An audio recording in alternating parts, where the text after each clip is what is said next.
Investor Intelligence provides general information only.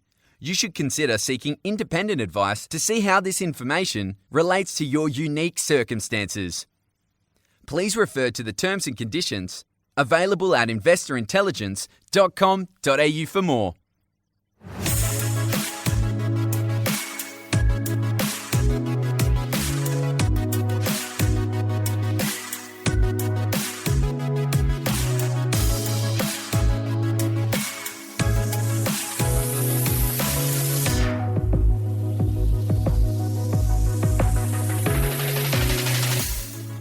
Welcome to this week's episode of Investor Intelligence, your weekly podcast on all things investment, hosted by me, Jacob Kearns.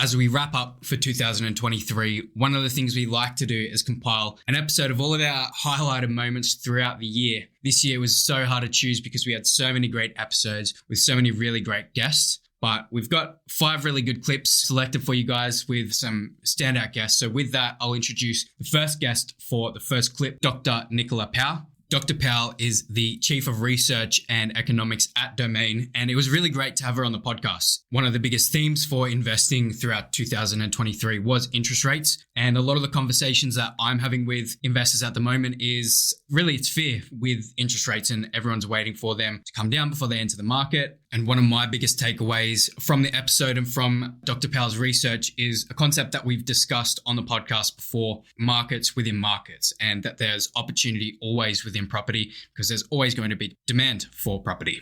If you haven't listened to the episode yet, I strongly recommend going back and giving it a listen. I'll include a link to all the episodes in the show notes so you can go back, give them a listen. There's some really, really great points in all of them. But with that, I will introduce to you once again, Dr. NICOLA Powell. So how do you see the property market evolving over the next few years? And are there any kind of standout opportunities and challenges that you foresee for investors specifically? Look, I think opportunities exist this year, absolutely. I think what we've got are prices are still below their peak. Mm-hmm. In some areas, we have seen them increase or in some areas, they're further along the recovery than others, and that is being led by areas such as Mornington Peninsula in Greater Melbourne, eastern suburbs in Sydney. We are seeing prices rise there. They troughed sooner, they're rising quicker. What I would largely say is I think overall at a capital city level, we're going to see conditions much more balanced this year. And in my view, a balanced market is a much better market to be buying and selling in. I think, if you're a changeover buyer, you've got to think that you might be selling your home for slightly less than what you would have got at the price peak, but you're also buying into the same market. And I always say, if you're buying and selling in the same market, one should really counterbalance the other one. And I think, what this year, that more balanced conditions, and we might see a little bit, we are predicting a bit of an increase in property prices over FY24, but I think that rate of growth is going to be much more subdued. So, I think that opportunity of purchasing when prices in many areas are still below their price peak, but we have to remember though, the diversity of conditions is certainly there in terms of the pricing. We've got Perth and Adelaide with house prices at a new record high. They're the only capital cities to be at a record high. So it's about seeking the opportunities in the market in which you want to purchase and really making sure you understand not only the dynamics that are happening at a city level, you have multiple property cycles going on within a city. So, knowledge is power, really, when you're looking to buy and sell. And the house price report, and as you sort of just said before, that Sydney's sort of leading the way in terms of recovery. Melbourne's a little bit more stable and Brisbane's kind of not far behind. But how quickly are you sort of expecting to see that market recovery progress? So what you tend to find in price cycles are downturns tend to be shorter and less severe than the upswings. And so far, I think, we're likely to still see that roll out across our cities. I think what we're likely to see is a slow, steady, I use the word steady, a steady recovery in price in Sydney. I suspect it's going to take more than 3/4 of growth. You're probably maybe looking at, 12, 15 months maybe for a market like Sydney to recover in price. But I think, it doesn't matter what market, whether it's up, down, or going sideways, there's always opportunity. And I think you've got to seek the right opportunity at the right time for your own personal financial circumstances as well.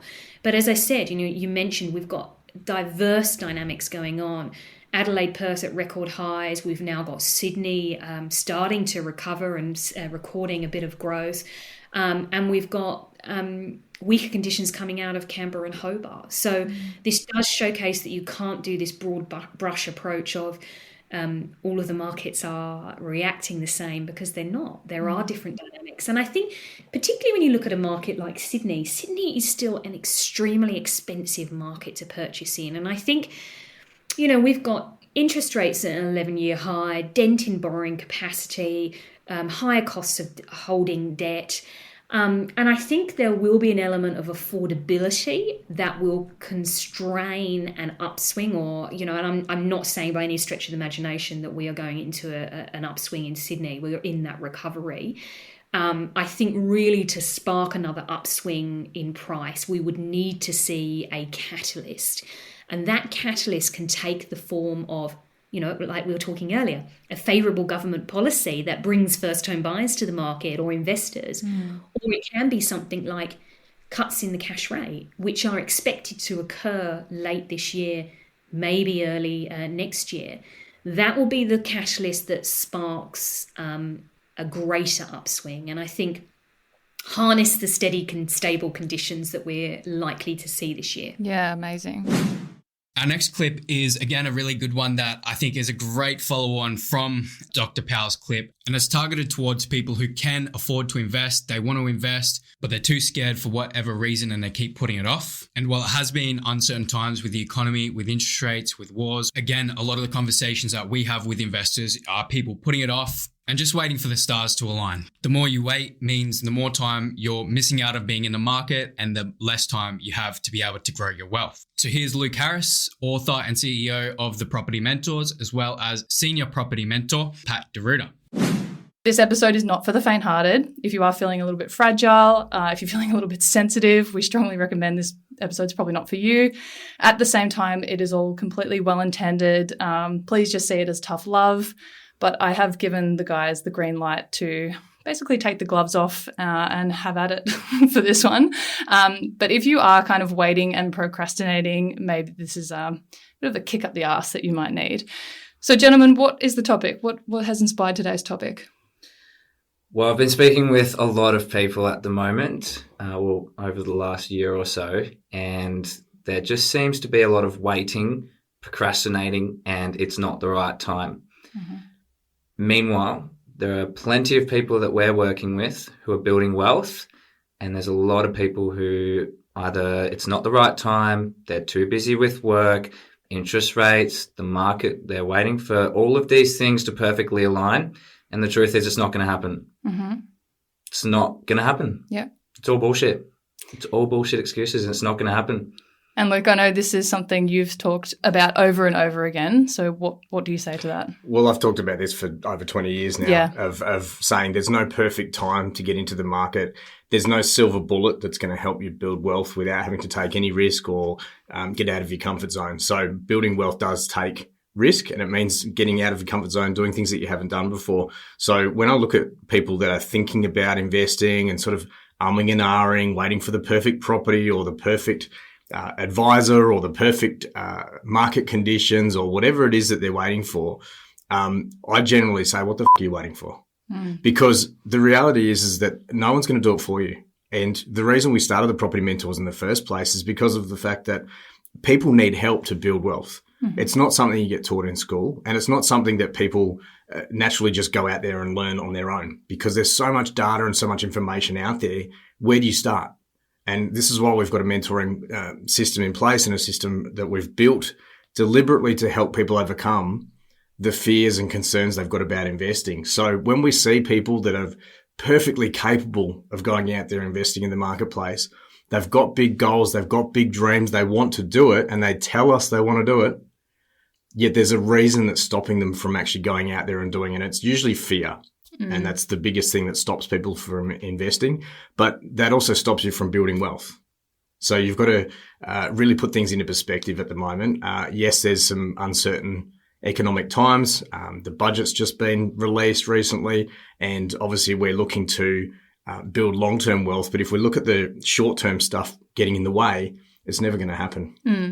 So, Pat, I'm quite interested to hear what you're kind of hearing on the phones to potential members. As you said, it's not necessarily the members. They're on board. They're already building wealth. So what are the excuses that you're hearing on the phone? One of the biggest excuses is they don't have enough time to focus on investing. Right. And my first question to them is, when was the last time you weren't busy? And usually they'll and they'll and they don't know, because everyone is busy. Everyone's always going to be busy. Everyone's got work. Everyone's got kids. Everyone's got family. Everyone's got a social life and all these things that they do in their life. However, they're just always going to be busy. And that's where a mentor does come in, because we can set you on the path that you're looking to go down and guide you and take on a bit of extra work for you so that you don't have to focus 40 hours a week on your business, which is your property portfolio. We can help you with that by doing a lot of the background work. So we can just guide you through that so you can still achieve your goals. And that's, Pat, you being nice, right? The reality is that everyone has 24 hours in a day. Every single person on the planet has the same amount of hours in the day. Anyone that's saying they don't have enough time is bullshit. The reality is that it's bullshit, because you've got people like Oprah Winfrey, you've got Elon Musk, you've got presidents of countries and leaders of all sorts of organizations and governments around the world. They have 24 hours in a day. So if you're saying you don't have enough time to plan for your own financial future, you've got to ask yourself, are you feeding yourself bullshit, or is that a genuine excuse? Because the reality is that everyone has the same amount of time. It's how you prioritize your time and what you do with it. If you look back over the last 5 years, when was the last time you had a perfect window of opportunity to spend time on your investing? The reality is most people will say, oh, well, maybe I could have done it then, or I don't know when I had the perfect opportunity. So if you couldn't have found the time over the last 5 years, what's going to change in the next 5 years? Yeah. Probably nothing. It all comes down to your priorities. Now, I understand investing is risky, and it takes a lot of your emotions to think about investing and to really get away from your day-to-day life and think about investing. Obviously, you've got to carry that with you while you're thinking about it. Am I doing the right thing? Have I got the right people around me? Am I buying the right property? You know, because the reality is if you it up, it's going to go wrong pretty bad, right? So people are scared about taking steps forward because they might end up taking steps back. Sure. So the reality for most people is that they sit there in limbo wanting to do things, even if they've talked to people that can help them, and they'll sit there and stay where they are because that's more comfortable. The reality is if you haven't done it in the last 5 years, there's probably not much you're going to do in the next 5 years to change your current financial situation. So when we're talking about, I don't have enough time, you know, I kind of laugh and cringe at the same time when I hear that, because people are telling me stuff that's completely false. It's not true at all, because everyone has 24 hours in a day, and what I've managed to do in 24 hours a day, same 24 hours that you have. It actually, just hearing both of you talk about that, then it really does sound like a bit of a cop-out excuse, like quite a sort of safe excuse to use. Well, people are saying, I want to build wealth, I want to make money through property, I want to invest, but I don't have time. So if you don't do it, who's going to do it for you? Yeah. This is the reality of it, is that, you know, most people out there, if you look at the figures from the Australian Bureau of Statistics and the ATO data, most people are not retiring in this country financially free.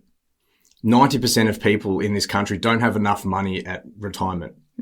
That's pretty scary. It's scary and sad at the same time. But this is why, you know, I wrote my first book, Let's Get Real, because you want to get real about your situation. Stop bullshitting yourself and stop kidding yourself about where you're at and how quickly things are going to change. The amount of people that we speak to in their mid to late 50s that come to us going, I haven't sorted my finances out and I need to retire in the next 10 years. Help. And these people are genuinely asking for help because they haven't sorted their shit out sooner. Yeah. And there's people in their 20s and 30s and 40s now that are perfectly positioned to go out there and build wealth in property, but they're not doing it because they're finding excuses for themselves. I don't have enough time. work's really busy at the moment. I'm worried about interest rates. I'm worried about the property market crashing. All of these things can be managed if you understand them. But if you keep making excuses without understanding the actual fundamentals behind these excuses and what's really going on in your head, is I'm scared about something and it could go wrong, but at the same time, I'm not prepared to change anything. I'm not prepared to learn about these things. I'm not prepared to understand what's going on in my head. I'm just going to put up my hand and say it's all too hard. I still want to build wealth and I want to be wealthy and I want all of these goals to be achieved, but I'm not going to do what it takes to get there. Mm-hmm. So from our perspective, we can't really help you to progress. Not that we can't work with people like that, but we can't help you to progress if you're not taking the steps on your own.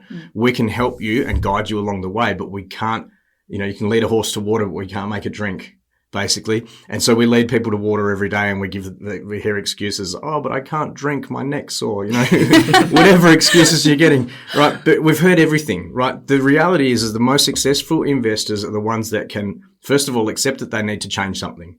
The second thing that they need to do is take action. So they need to go out there and actually do something. So not just understanding that they need to learn about investing, but they need to take action, do something different to what they've been doing. Have a good team of advisors around you and get out there in the marketplace and do it. The way I invest is going out there and investing in any market conditions with any government, with any interest rates, because the reality is that I can't change those things.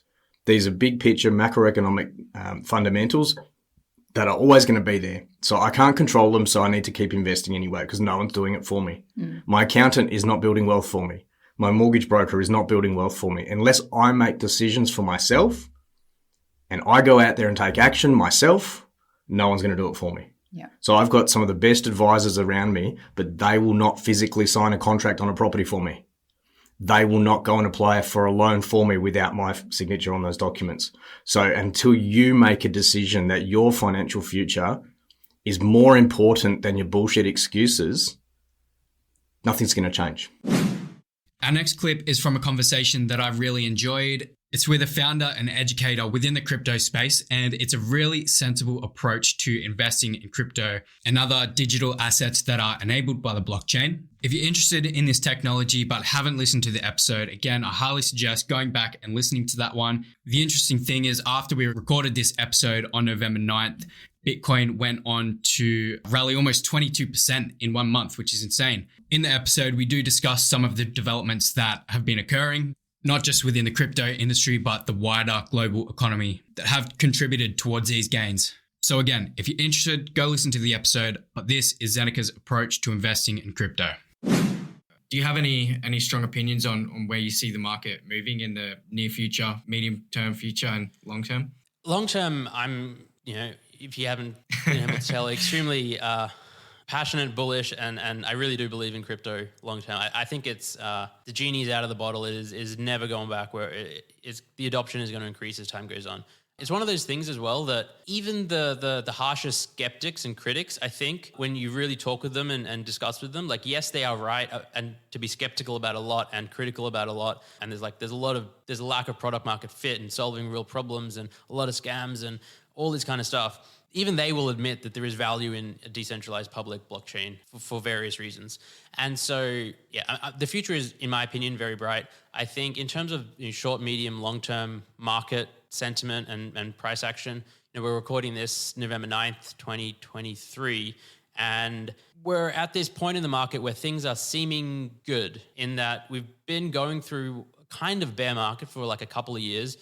Bitcoin itself peaked in actually almost 2 years ago, November. It could have been to the day, November 2023 it was. And, it's dropped and then gone back up a bit, but it hasn't sort of hit, it was 69,000 US then, it's about 35,000 US now.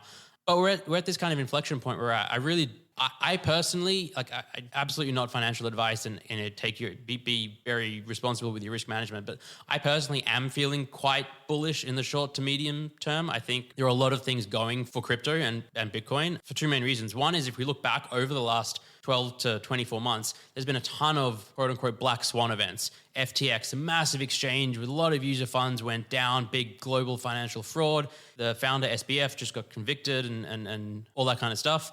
a bunch of other big black swan events happened. Lots and lots of things crashed. Lots of people lost a lot of money. Crypto survived. The industry survived, doing quite well considering all of that.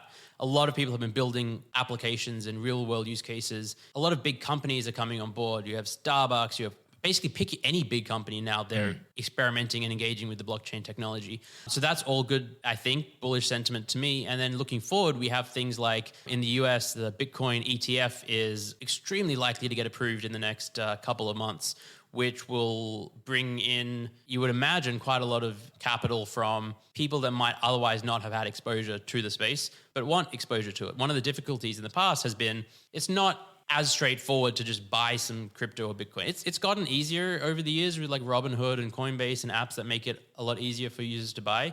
But if you want to have if you want to buy a large amount, part of your retirement fund or your overall investment portfolio, it hasn't been a great way for that. Now with ETFs, which are, again, I think 99+% likely to happen in the next couple of months, that will bring in a lot of money. There's something called the Bitcoin halvening, which basically every 4 years, the amount of Bitcoin that gets emitted out to the world halves. And so there's just less of it in the world. And that generally, historically, has made price go up because of supply and demand dynamics.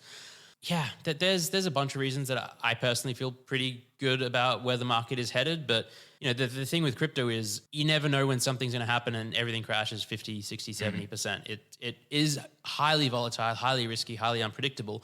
And the thing that I think everyone needs to have is that conviction and do your own research, dig into Bitcoin, dig into Ethereum, see if it makes sense, dig into NFTs. And if you can wrap your head around and go, you know what, I actually think this is valuable, put a little bit of money in, put a small percentage of your portfolio, whatever your risk tolerance is and, where you are in life could be higher, could be lower. And again, think of it in a multi-year journey. It's not, most people are not going to make money day trading or swing trading. If you're here for the next 5, 10, 20 years and think this is going to be an important part of our world, which I really, really do, I think it's a reasonable thing to put a bit of money into. Yeah. Our next clip is from Derek Stewart.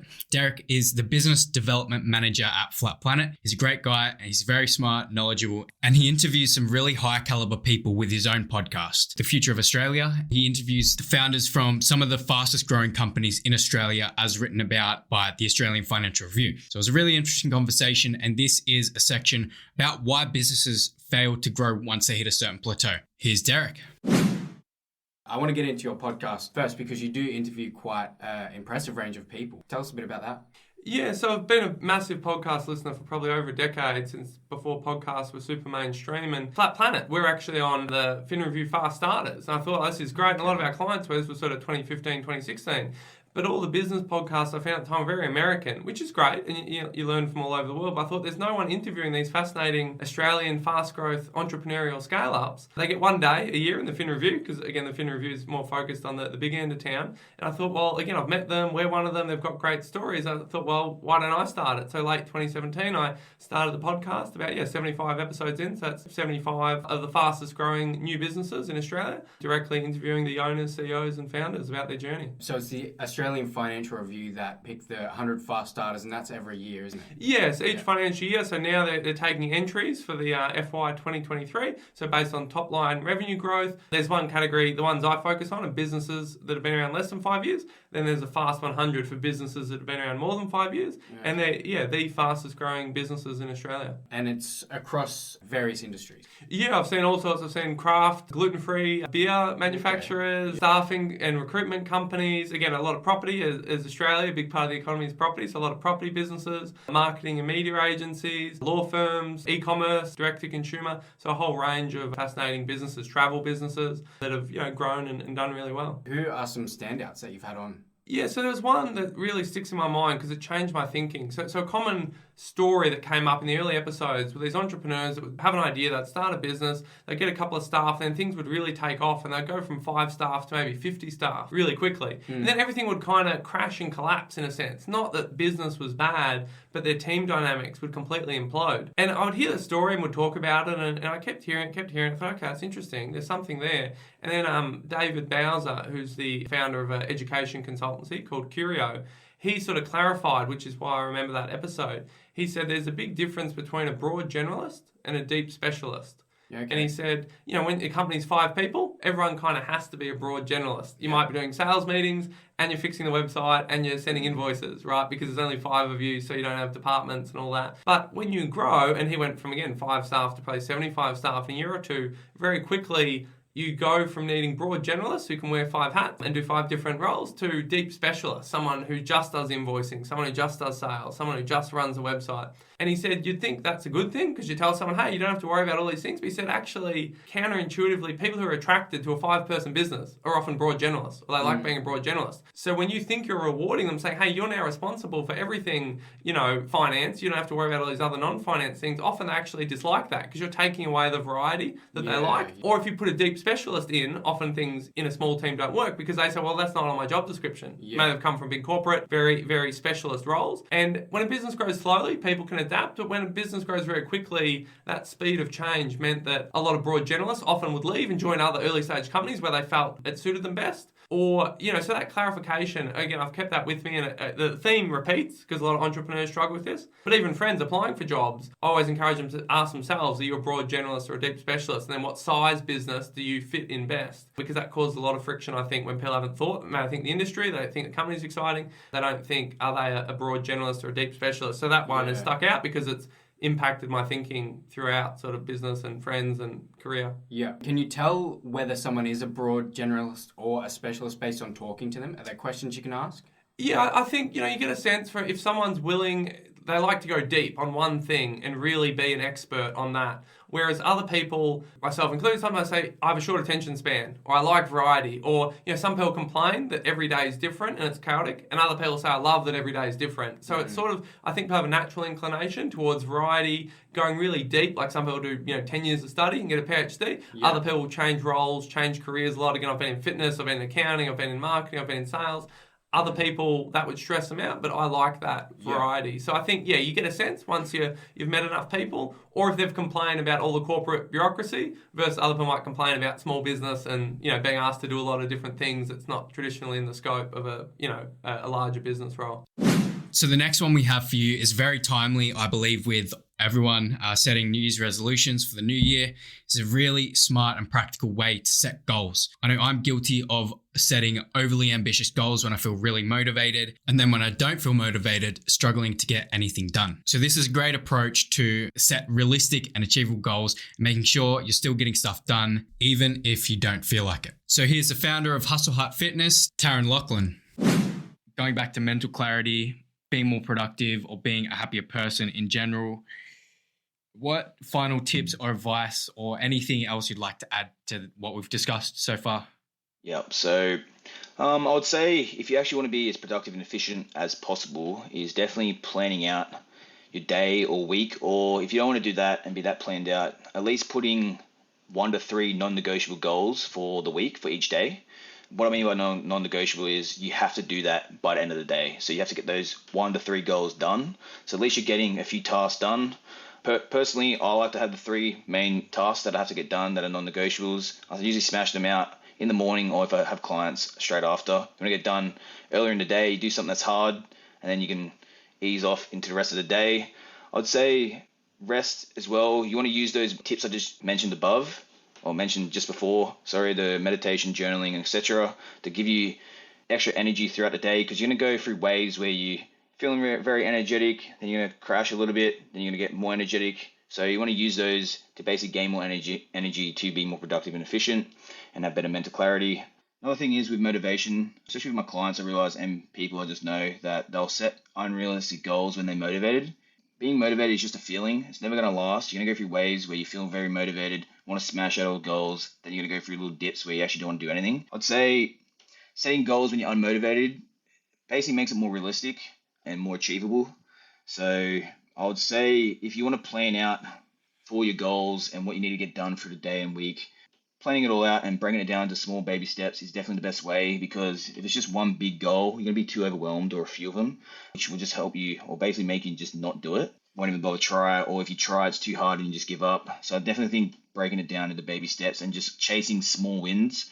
Chasing small wins is very good. You'll chase that next dopamine hit. It's rewarding and it's fun, to be honest. That's something I do. I break it all down into small baby steps and I chase those small wins. And once you get small wins, you start building momentum and more momentum, and you just keep going and keep going and keep going. And then the baby steps get to even bigger steps, and then it gets to a big step and then another big step. So I definitely say that would be best for most people. And that's the way I like to do it with my clients and myself. Our final clip for today is a special one, and it is the farewell episode from our previous host, Phoebe. We all loved Phoebe and we were all sad to see her go. But in this clip, she really nails what investor intelligence is all about. One of our main goals is to provide digestible and accessible education about investing, about business, about personal growth, everything that you need to succeed in life. And we try to do it in a way that's beginner friendly. So if you don't have any prior knowledge, you can still follow along and understand what we're talking about. But if you do have a background in investing, you're still getting education and value out of it. Before we cut to the clip, I want to say thank you to all our listeners. This show would not be possible without you. And I'm not going to announce anything yet, but we've got some big and exciting plans for 2024 and beyond. So stay tuned. We've got some exciting things coming up for you. But for now, here's Phoebe. As this is your last episode, we thought we'd do a special investor journey episode focused on yourself and what you've learnt in your time with investor intelligence. So to start, tell us, where was your investment knowledge prior to joining investor intelligence? Almost non-existent. I think on a scale of 1 to 10, maybe 0.5 might even be a little bit generous. Right. Like prior to working here, I really hadn't paid much of attention to the investing world at all. I think the only knowledge I really had came from maybe being a renter and dealing with property managers, both good and bad. But yeah, when I started, really next to nothing. I was very fresh with that. Yeah, but you did have an interest in investing and wanting to be involved in the type of podcast that we run. So I guess when you started and obviously being involved in the investment space, what's been your biggest challenge?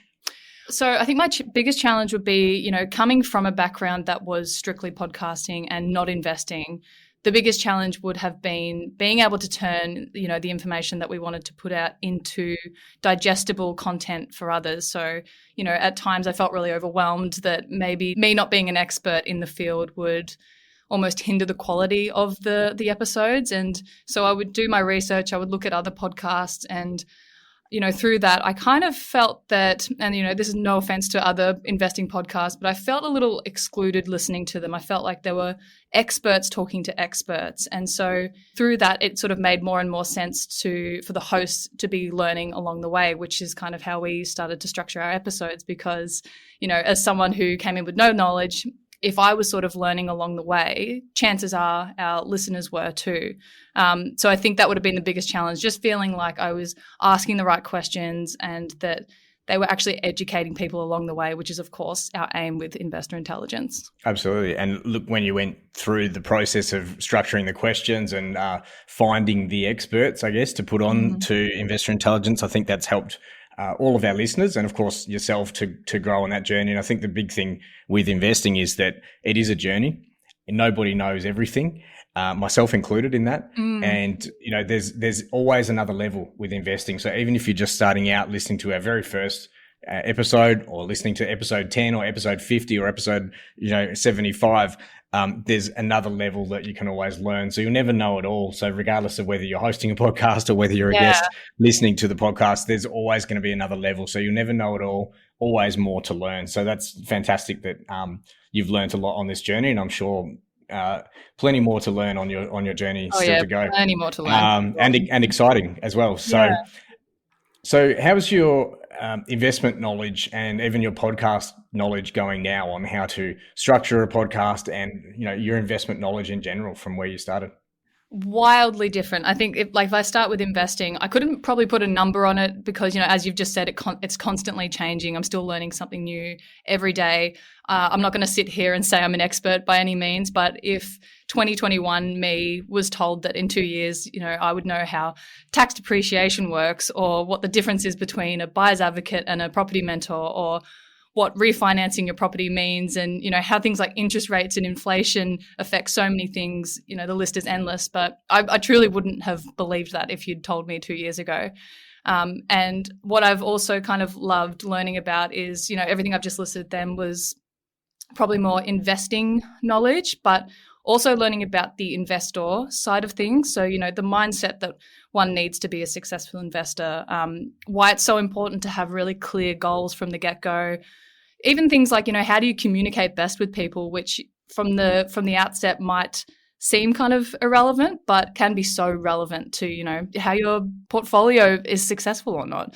As far as podcasting, I've learned so much. I think I've really been able to hone and refine all my skills that I have through investor intelligence, whether that's planning, whether that's hosting, editing, so on.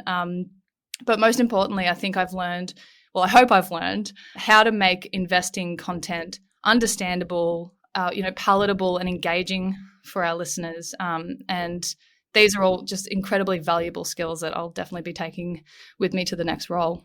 Yeah, fantastic. And I do agree with your earlier comment on a lot of property and investment-based podcasts are quite dull and boring. Yeah. And like you said, they are actually focused on, professionals speaking to other professionals or experts speaking to other experts. And it's not really, I guess, presented in a way that people can understand. And really, you've done a fantastic job at doing that. And I know that the feedback has been incredible. So yeah.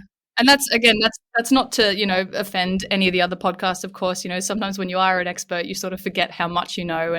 But I do find it sort of just excludes those people who are really starting out. They're really not understanding the jargon yet. So that was kind of really always one of my aims with investor intelligence, was to really just make sure everyone felt included in it. Absolutely. And you've done an incredible job at doing that. Thank you. So what's your favorite thing at the Property Mentors, and what have you learnt whilst you've been at Investor Intelligence? I love this question. I always love asking this question to our members who come on the podcast. I think it might be a really simple answer, but I think the 3 types of ready have always been the favorite thing that I've learned. So the educational readiness, the emotional readiness, and the financial readiness. I, like many people, came in thinking that you only need the finances to be an investor. And, as long as you're buying any multiple properties, you'll be successful.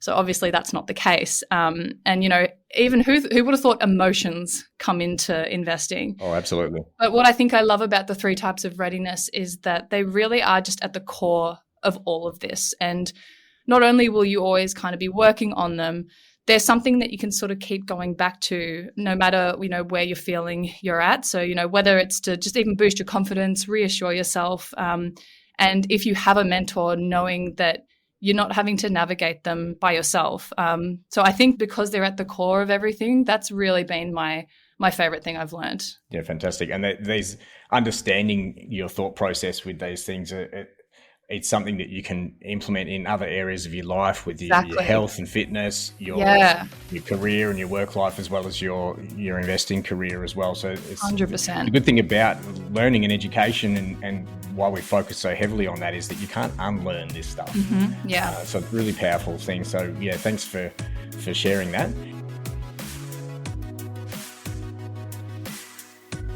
If you found this episode or any of our episodes helpful, please make sure to share and leave a rating to help us reach more people on their investing journeys. And of course, subscribe to be notified when new episodes drop. Make sure to follow the podcast on Instagram @Investor Intelligence Podcast. You can find links to our other socials in the show notes, including a link to the Property Mentors weekly blog. If you're ready to get your property portfolio in shape for financial freedom, check out Luke's latest book, Property Fit. You can get yourself a copy at www.propertyfitbook.com.au.